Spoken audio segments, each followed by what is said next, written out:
Mari kita akan masuk ke dalam firman Tuhan. Mari kita baca bersama-sama dengan saya 2023 The Year of Glory. 1, 2, 3. 2023 The Year of Glory. Nah, hari ini kita akan membahas tentang the glory of Jesus. The glory of Jesus ini kita buka dari Markus 6 ayat 2 dan seterusnya. Ini adalah satu perjalanan dan saya percaya bahwa kita semua diberkati lewat firman Tuhan hari ini. Kita bicara tentang the year of glory. Lalu minggu lalu kita berbicara tentang terang, bagaimana menjadi terang. Lalu kita ingat akan Daniel, Yusuf ya. Siapa yang ingat firman minggu lalu? Lalu kita ingat akan Yusuf dari Arimatea yang belajar bahwa dia menjadi terang di tengah kegelapan. Tidak ada orang yang mau membela Yesus. Yusuf Arimatea justru maju dan dia yang menurunkan jenazah Yesus. Bahkan meminjamkan kuburan daripada sanak keluarganya dan dia berikan itu buat Tuhan Yesus. Siapa yang ingat firman minggu lalu menjadi terang? Boleh angkat tangan? Oh ya, baik. Ada Clement ingat, Hani Billy ingat. Hari ini kita membahas tentang bagaimana kita menjadi terang. Tentunya kita harus belajar dari kisah ini. Kisah tentang Tuhan Yesus dimuliakan. Bagaimana Tuhan Yesus mendadak menjadi terang di depan banyak orang dan dilihat oleh banyak orang. Mari kita lihat Yesus dimuliakan di atas gunung. Ini kalau saudara lihat di sebelah kiri saudara, itu adalah Gunung Tabor. Gunung Tabor, dan di atas Gunung Tabor itu sekarang ada sebuah chapel dan kita nanti akan pergi ke sana 2 minggu lagi. JCC Jantung bersama 19 orang akan pergi ke Israel. Ini ada Hani Billy juga ikut. Dan kita akan pergi ke Gunung Tabor ini. Dan di atas Gunung Tabor itu ada sebuah chapel yang didirikan oleh seorang arsitek ternama Itali, di mana dia membuat dengan sangat indah dengan melihat ayat dari saudara. Ini ada di Matius, Markus, dan Lukas. Ada 3 kisah tentang Yesus dimuliakan di atas Gunung Tabor. Dan chapel ini berdiri sejak abad ke-5. Jadi kurang lebih sudah 1500 tahun. Mereka udah rusak lalu diganti, ini sudah berusia 100 tahun. Nah, mari kita baca ayatnya pelan-pelan. Saya mau kita baca bergantian. Saya baca ayat 2, saudara ayat 3. 6 hari kemudian Yesus membawa Petrus, Yakobus, dan Yohanes bersama-sama dengan mereka. Ia naik ke sebuah gunung yang tinggi, di situ mereka sendirian saja, lalu Yesus berubah rupa di depan mata mereka. Ayat 3, dan pakaiannya sangat putih berkilat-kilat. Tidak ada seorang pun di dunia ini yang dapat mengelantang pakaian seperti itu.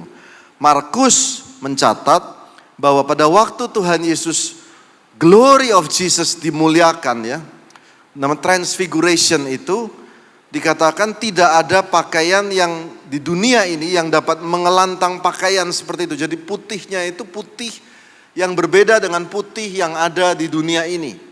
Bahkan kalau kita baca di Matius menggambarkannya dia terang seperti matahari. Mendadak dia jadi terang sekali begitu. Nah, kalau saudara lihat ayat ini pelan-pelan, kita hari ini akan belajar ayat ini bahwa mereka itu berjalan hanya berempat. Ya, jadi Yesus, Petrus, Yakobus, dan Yohanes. Yakobus dan Yohanes itu saudara. Jadi 2 orang bersaudara, dan Petrus dan Yesus. Jadi kalau saudara lihat di belakang, nanti kalau saudara kasih persembahan, ada gambar Yesus sedang di sebuah perahu. Itu ada Petrus, belakangnya selalu sama, ada Yohanes, ada Yakobus. Dan ini disebut, kalau nanti kita pergi ke Israel, tour guide akan bercerita bahwa Yakobus, Petrus, Yohanes ini adalah ring 1. Kemanapun Yesus pergi itu ring 1-nya ini. Jadi ini rahasia yang dia bawa bersama 3 orang ini. Tidak dia bawa semua orang, tapi dia bawa hanya 3 orang ini. Siapa? Petrus, Yakobus, Yohanes ya. Mari kita lanjutkan. Ayat 4, maka nampaklah kepada mereka Elia bersama dengan Musa. Keduanya sedang berbicara dengan Yesus. Ayat 5 saudara baca.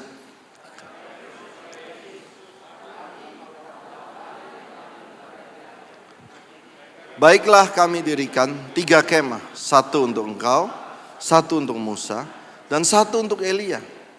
Ayat 6, ia berkata demikian sebab tidak tahu apa yang harus dikatakannya, karena mereka sangat ketakutan.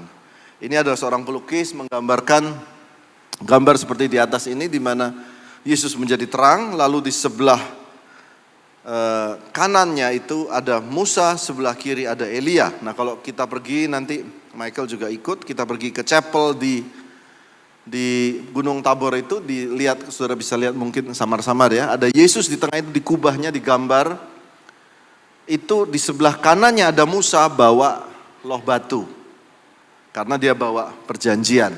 Sebelah kirinya ada Elia. Dan kanan kirinya ada Petrus, Yohanes, sama Yakobus. Itu chapelnya seperti itu. Nah, kita lihat di ayat ini ada Elia bersama dengan Musa. Dan ayat 5 tadi saudara baca, dia berkata, Rabi, betapa bahagianya kami berada di tempat ini. Jadi dia ini ada di puncak Gunung Tabor. Mari saudara bayangkan ya. Lalu dia melihat kemuliaan yang begitu luar biasa.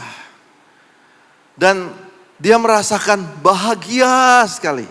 Ada yang di sini ada di puncak karir dan merasa bahagia ya. Oh, kalau saudara ada di puncak karir itu, ada di puncak kekuasaan ya, Pak Gosali gini manggut-manggutnya kalau lagi banyak duit itu bahagia sekali, kayak lihat lampu gitu. Bahagia. Dan bahkan kalau kita baca dalam kitab Lukas, dikatakan betapa bahagianya mereka bertiga ini dalam keadaan itu sampai mereka tertidur. Saking nikmatnya keadaan itu, the glimpse of heaven terjadi pada saat itu. Sehingga kalau kita pergi ke chapel ini, di atasnya gambar seperti ini, di bawahnya itu ada satu lorong di mana diperkirakan disitulah Petrus, Yohanes, Yakobus tertidur dengan nikmatnya. Jadi yang membuat chapel ini tahu persis, dia buat arsiteknya sedemikian rupa, ada bagian-bagiannya. Nah, lalu kita lihat ayat selanjutnya.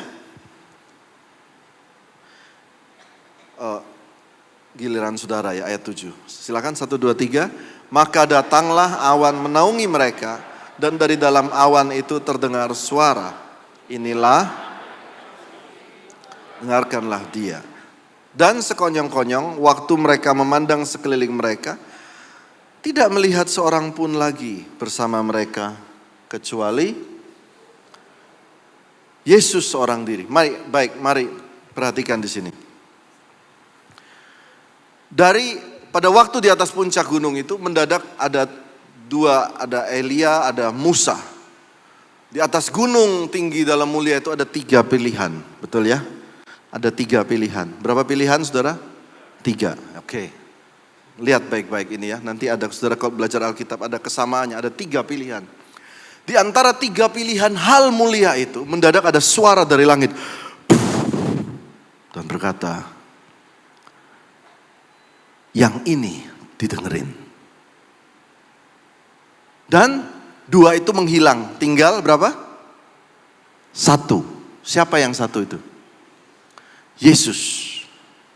Oke? Sampai sini nangkep ya.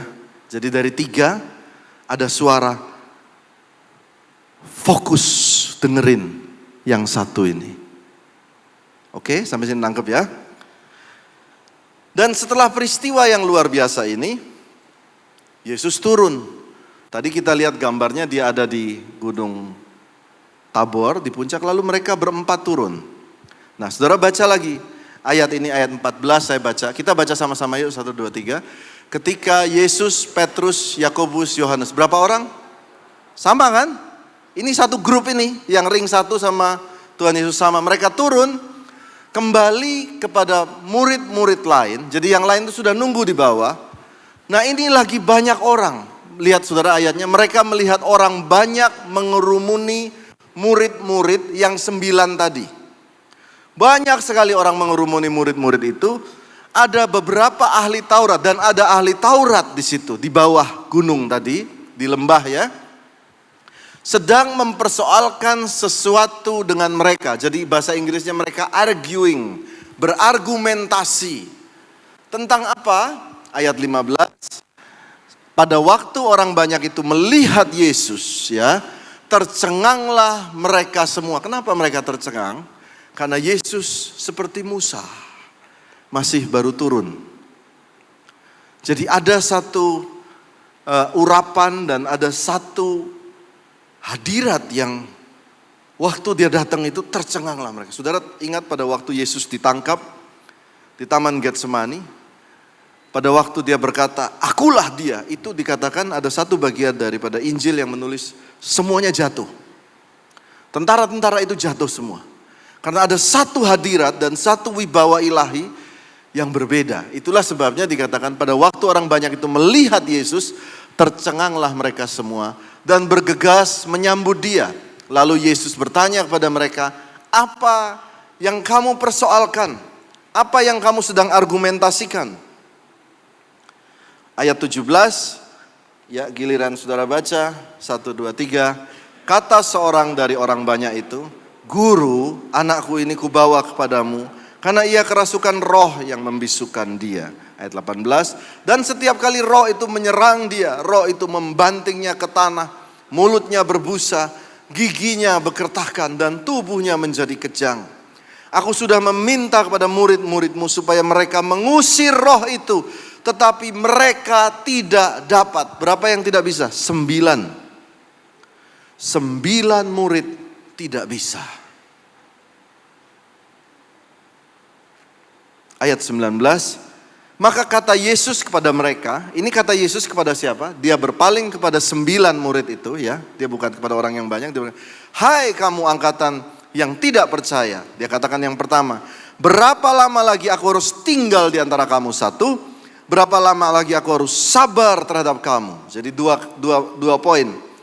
Berapa lama lagi aku harus di sini? Yang kedua, berapa lama aku harus sabar? Dan yang uniknya saya baca di Matius, Markus, Lukas, 3 peristiwa, kata-katanya sama persis. Berapa lama lagi aku harus di sini? Yang kedua, berapa lama aku harus sabar?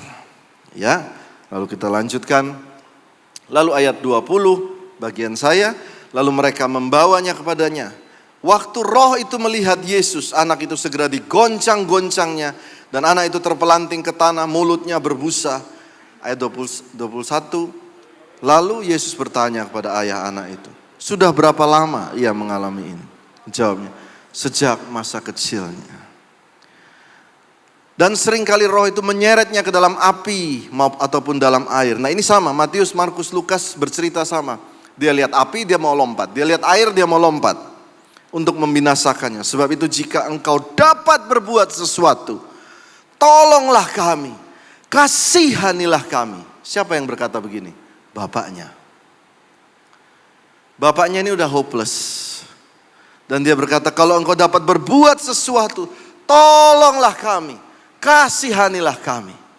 Siapa yang di sini mau berkata, Tuhan Yesus tolonglah kami, kasihanilah kami. Boleh angkat tangan saudara. Ya silahkan turun saudara. Sama pasti. Kita juga berkata tolonglah kami, kasihani kami. Dia sudah bingung, ini saudara lihat gambar ini. Seorang pelukis dia menuliskan tolonglah kami, kasihani kami. Dia kayak ayan ya. Bahasa di Matius ditulis ayan. Lalu ayat 23 bagian saudara 1, 2, 3. Jawab Yesus, katamu jika engkau dapat, tidak ada yang mustahil bagi orang percaya. Oke baik, perhatikan ayat ini. Ayat ini menuliskan begini, dia baru turun dari gunung. Baru turun Mike, ini Pak Gozali, baru turun Hani ya. Dia baru dari sebelahnya itu Elia, Musa, dan Elia Musa di sisa dia. Lalu turun di bawah, Bapak ini berkata, kalau kamu dapat, makanya Tuhan Yesus tersinggung. Tuhan Yesus berkata, jika aku dapat, bahasa Inggrisnya if, jangankan ini, aku putar dunia ini juga bisa gitu loh.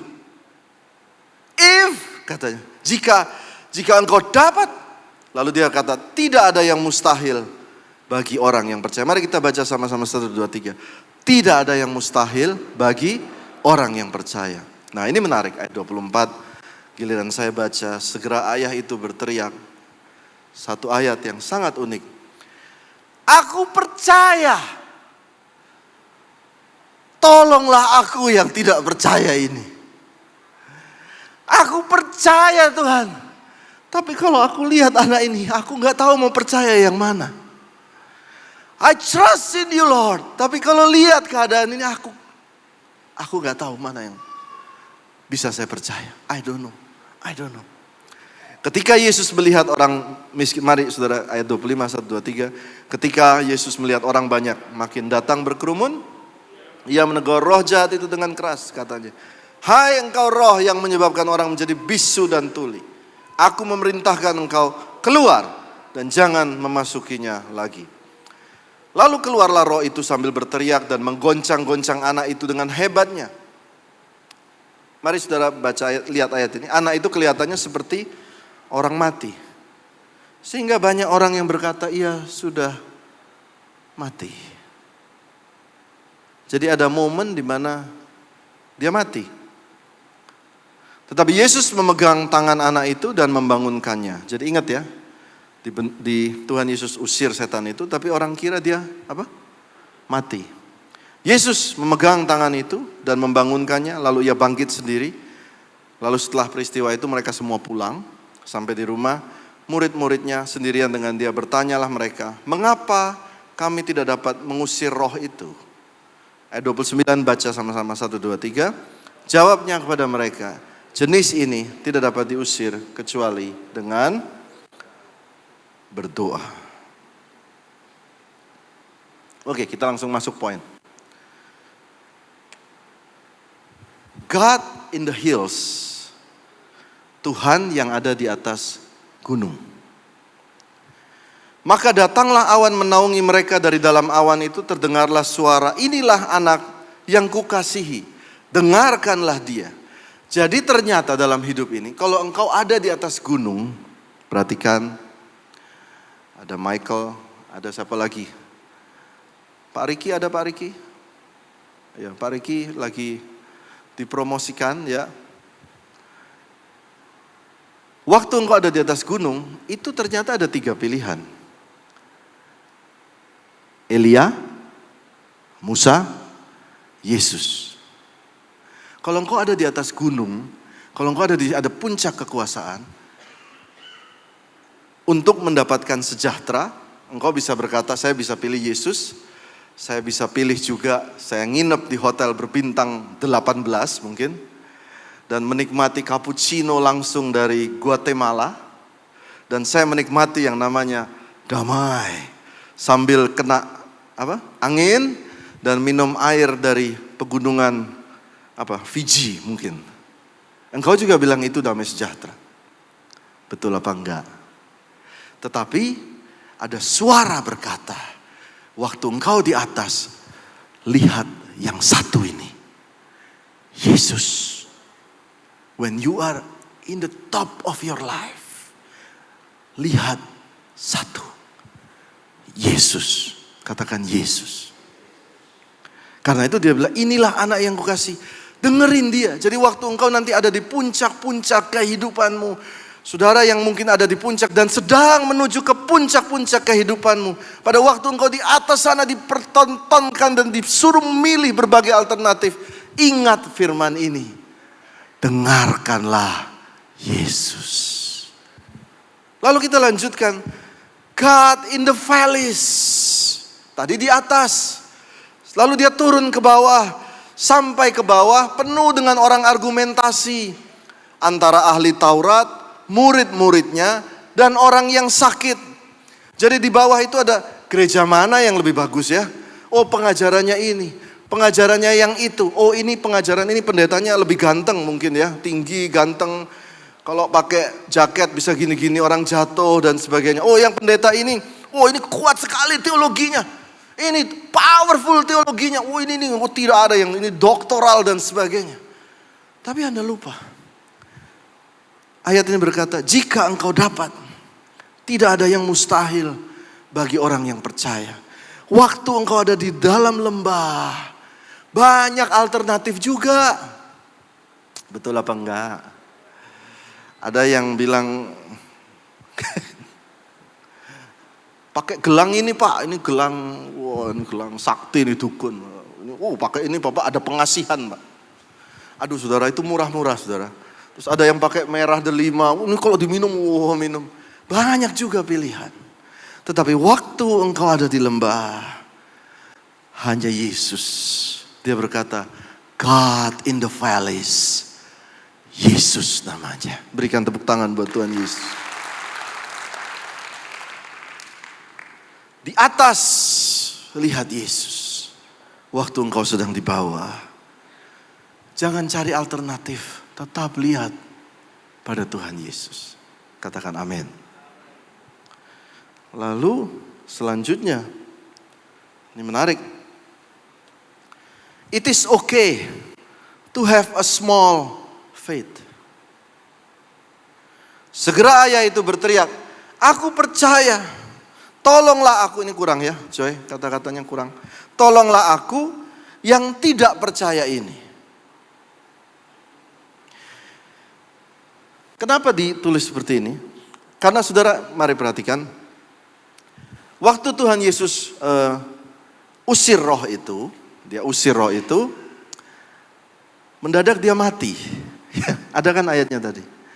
Dan Alkitab tidak menjelaskan ada gap berapa lama antara dia mati sampai Yesus panggil dia bangun. Disinilah tempatnya iman dan semua orang mata melihat. Loh, tadi dibawa ke gereja. Kok sekarang malah mati? Saya baca sebuah tulisan, from bad condition. Lihat ya, from bad condition. Kondisi yang jelek. Into worse condition.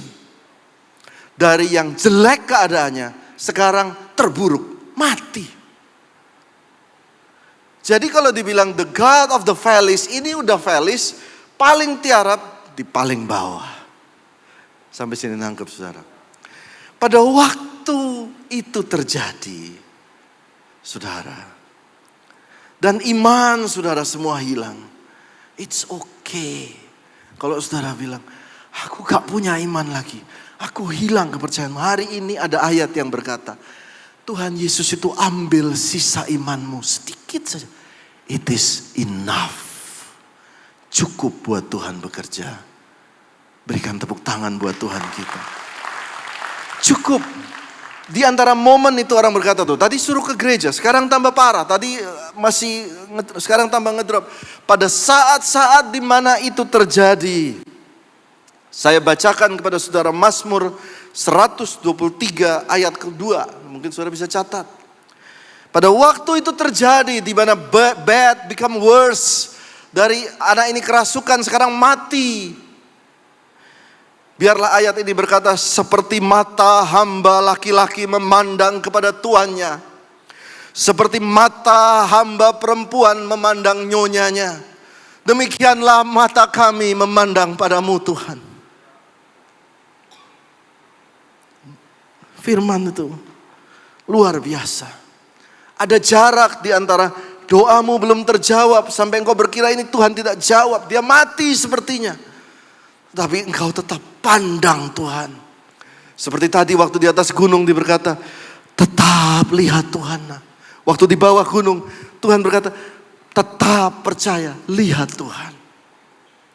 Amin saudara. Yang terakhir, saya undang tim musik tuh. Habis ya waktuku. Yang terakhir, pada waktu pulang, saudara lihat.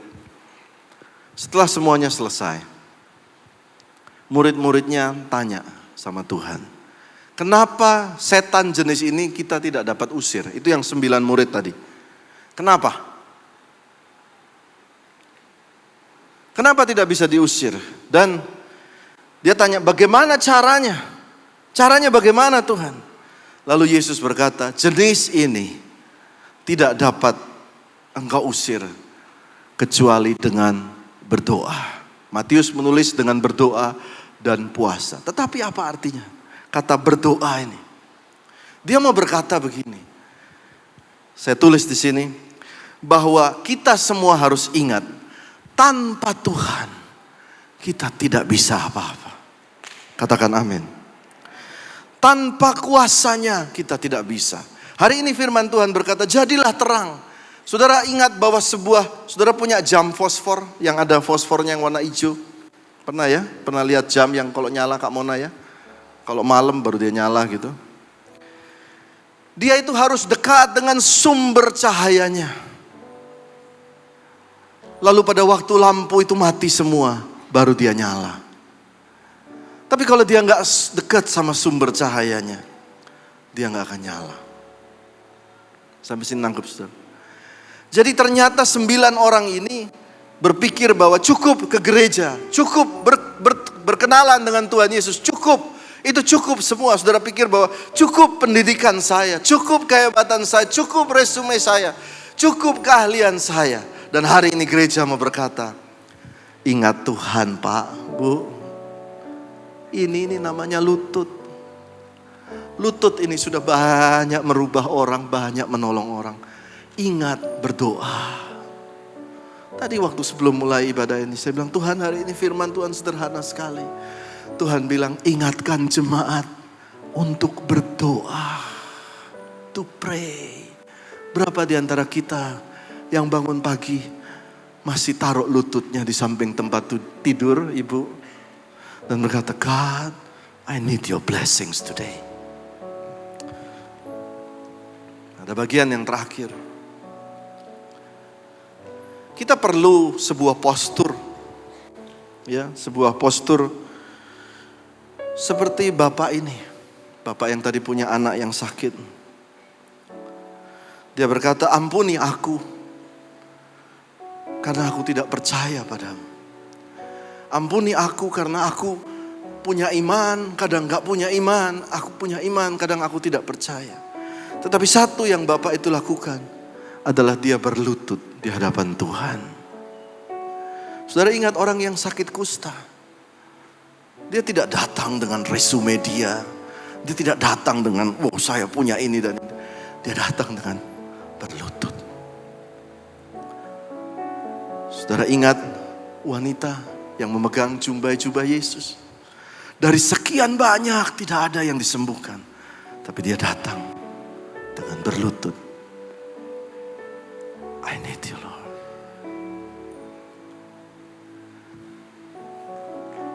Saudara ingat wanita yang mencuci kaki Yesus dengan air mata. Dia datang dengan lututnya dan berdoa. Hari ini biarlah mata kita fokus pada Tuhan Yesus. Baik kita di gunung maupun ada di lembah.